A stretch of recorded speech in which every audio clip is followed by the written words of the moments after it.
Ei, você aí, você quer aprender como que resolve esse exercício aqui da Udesc?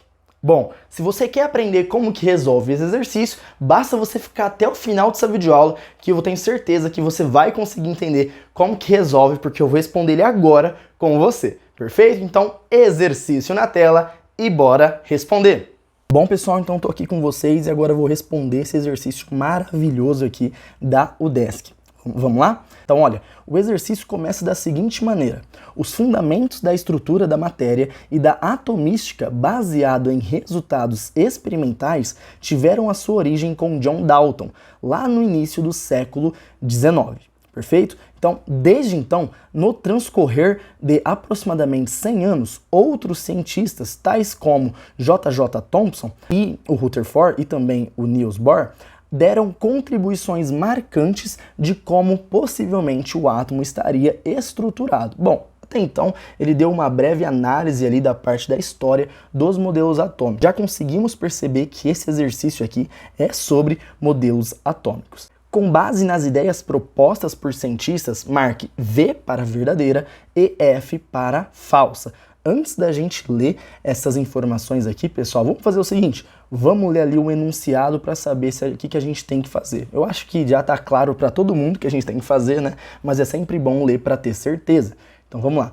Assinale a alternativa correta de cima para baixo. Então a gente vai ter que colocar aqui V para verdadeiro e F para falso nessas afirmações que estão acontecendo ali embaixo do exercício. Perfeito? Então vamos lá. Primeira afirmação. Rutherford foi o primeiro cientista a propor a ideia de que os átomos eram, na verdade, grandes espaços vazios constituídos por um centro pequeno, positivo e denso, com os elétrons girando ao seu redor. Bom, pessoal, isso daqui tá verdadeiro. Lembra lá na minha aula de Rutherford? Se você não assistiu essa aula, eu tô deixando aqui o link dessa aula e também o link da playlist, porque essa playlist está maravilhosa. Eu passei por exatamente todos os modelos atômicos de forma completa. Tem tudo que você precisa saber, tanto para ir bem no vestibular, naquela prova que você vai ter. Enfim, a playlist está maravilhosa e aprofundada. Mas essa afirmativa aqui, ela é verdadeira, porque Rutherford foi o primeiro cientista a realmente falar isso. De acordo com o experimento ali da folha de ouro, lembra? Ele conseguiu averiguar e conseguiu deduzir o ponto D, que o átomo, pelo fato das partículas alfa estarem passando ali e algumas estarem sofrendo um pequeno desvio e algumas até mesmo retornando, o átomo, na verdade, ele é um grande vazio, porque a maioria estava passando, mas ele tem um núcleo que está lá no centro, ele é bem pequeno e é positivo e ele também é muito denso. Como que conseguiu saber isso? Porque algumas partículas alfa que têm uma carga positiva, elas sofreram alguns desvios e até mesmo voltaram, perfeito? Então, através desse experimento, ele conseguiu falar essa afirmação sobre o átomo. Então, a afirmação 1 está verdadeira. Vamos fazer o seguinte, pessoal, vamos ler aqui as alternativas para ver qual delas fala que é o verdadeiro. Porque se a primeira já estiver falsa, a gente pode excluir aquela alternativa, porque ela está errada. Bom, a alternativa A já está errada, né? Porque coloca que a primeira afirmação é falsa e não é. A B está ok, então a gente mantém ela. A C está falsa, então a gente ignora ela também. A e C não tem como ser. E a D e a E, até então, está tudo certo, ok? Então pode ser tanto a alternativa B, quanto a D, quanto a E, até agora. Vamos ler o resto para a gente conseguir resolver esse exercício. Então vamos lá. Segunda afirmação. Thomson utilizou uma analogia inusitada ao comparar um átomo com um pudim de passas. Tudo bem? Até aqui tá tudo certo. Em que estas seriam prótons incrustados em uma massa uniforme de elétrons, dando origem à atual eletrosfera. Opa, aí já tá a parte errada. O que acontece, pessoal? No átomo ali de Thomson, no átomo do modelo atômico de Thomson, tem a questão do pudim de passa sim, mas a questão é o seguinte, não é uma massa uniforme de elétrons com prótons incrustados, é o contrário, é uma massa uniforme de uma carga positiva, que nem era chamada de prótons ainda, porque os prótons foram descobertos por Rutherford, que é um modelo após do modelo de Thomson, e tem elétrons incrustados, porque foi Thomson que descobriu os elétrons, então até aí estaria tudo certo, mas aqui ele inverteu, ele falou que a massa uniforme era de elétrons e tinha prótons que nem eram descobertos na época, que estavam incrustados. Então, inverteu, por isso está errado. Vamos lá? Então, a primeira é verdadeira, a segunda ela é falsa. A gente pode ver aqui que na alternativa B colocou como verdadeira, então essa daqui está errada. A D e a E continuam mantendo aqui a segunda como falsa, certo? Pessoal, a gente poderia aplicar aqui uma técnica para resolver o exercício de forma mais rápida. Por quê? Perceba que até então a gente está entre a alternativa D e a alternativa E. Perceba que a primeira foi verdadeira, a segunda é falsa. E as outras duas afirmações, tanto a D quanto a E, que são as alternativas que a gente está em dúvida, colocam como falsas. Se tivesse um vestibular, a gente poderia simplesmente não ler essa parte e já pular para a última afirmação, porque nós temos certeza que nós estamos certos dessas duas primeiras respostas. Assim você consegue poupar um tempo, você ganha tempo que é tão precioso na sua resolução da prova, ok? Mas como eu tô com mais tempo aqui, a gente está conseguindo resolver com calma, eu vou ler todas as afirmações para não restar dúvida. Mas na prova, você poderia muito bem, tranquilamente, seguir para a última afirmação e verificar qual que é a alternativa correta, se é D ou se é E. Mas vamos lá. Afirmação 3. Dalton comparou os átomos às esferas maciças, perfeitas e indivisíveis, tais como bolas de bilhar. Até aí tudo bem. O átomo de Dalton era exatamente assim. É uma esfera maciça e indivisível. O átomo até então ele era indivisível. Passou a ser divisível ali no modelo de Thomson. A partir deste estudo surgiu o termo átomo, que significa sem partes ou indivisível. Na verdade não, pessoal. Se você estudou ali a parte de Demócrito e Leucipo, que é muito importante, tem uma aula que ficou muito boa também minha, a modéstia à parte, que fala a respeito de Demócrito e Leucipo. Então ali a gente consegue ver que Demócrito e Leucipo foi ali um dos primeiros filósofos a utilizar de forma formal ali a palavra átomo. Então não foi Dalton, foi ali no modelo de Demócrito e Leucipo. Por isso que está falso. E como a gente pode ver, na alternativa D e E, que são as alternativas que a gente está em dúvida, as duas colocam como falso. Perfeito? Como eu disse, não precisaria ler, tô lendo aqui só pra gente conseguir tirar todas as dúvidas. Então, quarta afirmação.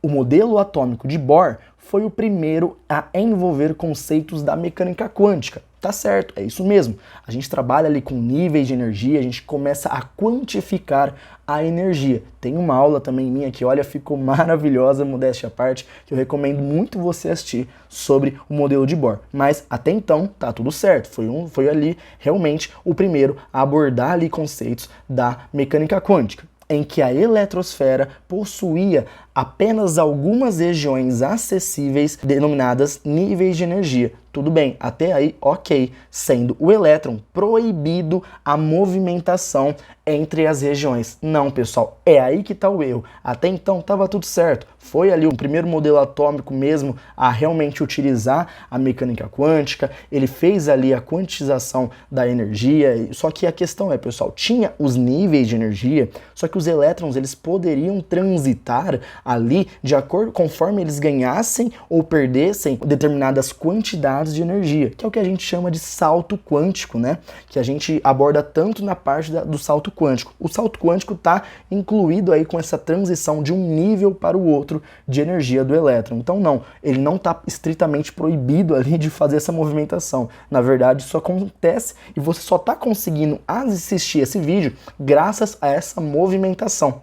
Ok? Se você tiver dúvida o porquê que você só consegue me enxergar agora nesse vídeo graças a essa transição, essa movimentação dos elétrons, assiste a minha aula que eu tenho certeza que você vai aprender, ok? Então, essa daqui é falsa. Como podemos ver, novamente, a alternativa D e a alternativa E colocou ela também como falsa. Bom, agora vamos para a última, que é o que vai definir se é a alternativa correta, se ela é a alternativa D ou se é a alternativa E. Rutherford utilizou em seu famoso experimento uma fonte radioativa. Exato, a fonte que ele utilizou no caso foi o polônio, que emitia descargas elétricas em uma fina folha de ouro. Não, pessoal. Uma fonte radioativa utilizada, que no caso foi o polônio, emitia o quê? Emitia ali partículas alfas. A gente não está falando da parte de descargas elétricas. Os alunos podem acabar confundindo, no caso, talvez um experimento que aconteceu lá em Thomson e também no tubo de Crookes e também no tubo ali de Goldstein, que é a respeito dos raios catódicos, raios anódicos e assim por diante. Lá sim a gente estava trabalhando com a parte de uma fonte, estava trabalhando ali com eletricidade. Só que aqui, nesse caso de Rutherford, a gente trabalha com partículas alfas. Então, aí que está o erro, a gente não conseguiu utilizar. Mas vamos ler o restante?